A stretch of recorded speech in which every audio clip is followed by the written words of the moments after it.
Welcome dear everyone to my YouTube channel Wahid's Math World. মই আজিৰ এই ভিডিঅ'টোত Dear Mathematics Class 10 Chapter 6 অনুশীলনী 6.2 অর্থাৎ Exercise 6.2 Question number 2 মই ধুনীয়াকৈ বুজাই দিম সমাধান কৰি দিম তোমালোকে নিশ্চয় ভালকৈ চাবা আৰু শুনিবা So, question number 2 কি দিয়া আছে ত্ৰিভুজ PQR ৰ PQ আৰু PR বাহুৰ ওপৰত ক্ৰমে E আৰু F দুটা বিন্দু তলৰ প্ৰতিটো ক্ষেত্ৰতে EF প্যাৰালেল QR হয়নে উল্লেখ কৰা কোৱেশ্চনবিলাক ইয়াত ধুনীয়াকৈ দিয়া আছে মই ধুনীয়াকৈ তোমালোকক সমাধান কৰি দিম তোমালোকে অতি মনোযোগেৰে চাবা নিশ্চয় তোমালোকৰ ক্লিয়াৰ হ'ব চাবা তোমালোকে কোৱেশ্চন নম্বৰ 2 চাবা এই মানবিলাক দিয়া আছে PE ৰ মান ইমান EQ মান দিয়া আছে EQ আৰু PF আৰু FR মানবিলাক দিয়া আছে তোমালোকে চাবা প্ৰথমতে মই PE আৰু EQ ৰ মান উলিয়াই লম এই দুটা অনুপাতৰ মান এটা চাবা ইয়াতে দিয়া আছে 39 তলত দিয়া আছে 3 এই দশমিকৰ ইফালে এটা আছে কাৰণে আমি তলত এটা 10 দিব পাৰো দশমিকটো উঠি গল এতিয়া আমি যদি 3 ৰে 1 কাটো তেতিয়াহলে একবাৰ আৰু তিনিবাৰ যাব আৰু যদি 10 ৰে হৰণ কৰা যায় তেতিয়াহলে 1.3 এটা শূন্য থাকিলে দশমিকৰ ইফালে এটা সংখ্যা থাকিব গতিকে 1.3 হ'ব দুটা শূন্য থাকিলে দশমিকৰ ইফালে দুটা সংখ্যা থাকিব ইয়াত এটা শূন্য থকাৰ কাৰণে দশমিকৰ সোঁফালে এটা সংখ্যা আছে সো নেক্সট আমি এটো কৰিম PF আৰু FR PF আৰু FR এদৰা কৰিম চাবা ইয়াতে দিয়া আছে কি 36/24 দশমিকৰ ইফালে সোঁফালে এটা সংখ্যা দশমিকৰ সোঁফালে এটা সংখ্যা আছে গতিকে আমি দশমিকটো উঠাই দিলো হৈ গল আমি যদি ইয়াকে 6 ৰে দিও 4 6 গুণ 24 6 ৰে কাটো 4 6 গুণ 24 চাৰিবাৰ যাব 6 ৰে দিলে 6 6 গুণ 36 আকৌ যদি আমি এক 2 ৰে দিও দুবাৰ এক 2 ৰে দিলে তিনিবাৰ গতিকে আমি পালো কি 3/2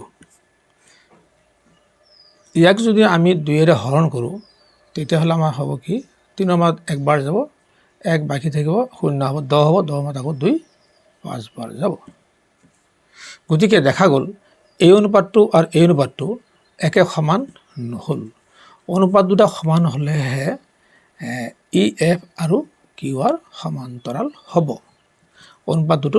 দুটা একে নহল সমান নহল গতিকে PE by EQ not equal নহল PF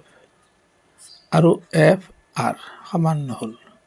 গতিকে আমি ক'ব পাৰো যে সমান্তৰাল নহয়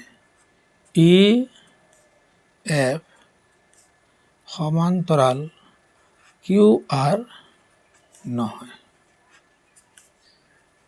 তাৰমানে সমান্তৰাল নহয় বুলি আমি পালো ক্লিয়াৰ এতিয়া আমি চাম আকৌ ইয়াৰ মান দিয়া আছে PE ৰ মান 4 PE ৰ মান কি দিয়া আছে 4 QE ৰ মান দিয়া আছে 4.5 আৰু PF ৰ মান দিয়া আছে 8 আৰু RE ৰ মান দিয়া আছে 9 সেন্টিমিটাৰ আমি ইয়াত বহাই লৈছো PE আৰু QR বহাই লৈছো এটা আমি চাম এইটো চাবা দেই 4 5 এই দশমিকটো উঠাবৰ কাৰণে আমি এটা শূন্য দিব পাৰো বাস দশমিকটো উঠি গল যদি আমি ইয়াক 5 ৰে কাটি দিও হৰণ কৰো এক 5 ৰে দিলে কি হ'ব 5 9 গুণ 45 ইয়াৰ পাছত লিখিব 5 8 গুণ 40 আমি কি পালোঁ তেনেহ'লে 8/9 পালোঁ আৰু PF/RF ইয়াত দিছে PF-ৰ মান কিমান আছে 8 আৰু RF-ৰ মান কিমান আছে 9 গতিকে আমাৰ ইয়াতে 8/9 হৈয়ে আছে আগৰ পৰাই গতিকে দেখা গ'ল এই অনুপাতটো সমান পোৱা গ'ল এতিয়া চাবা তোমালোকে ধুনীয়াকৈ গতিকে আমি কি পালোঁ PE/QE সমান PF/RF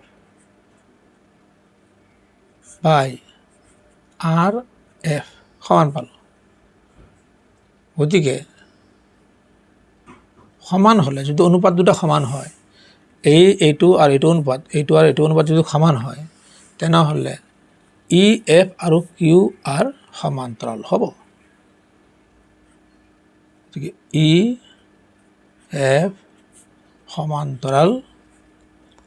QR হয়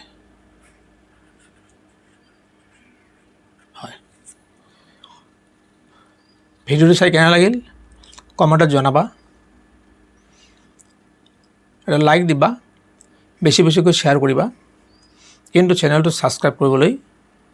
নাপাহৰিবা wait for my next videos thank you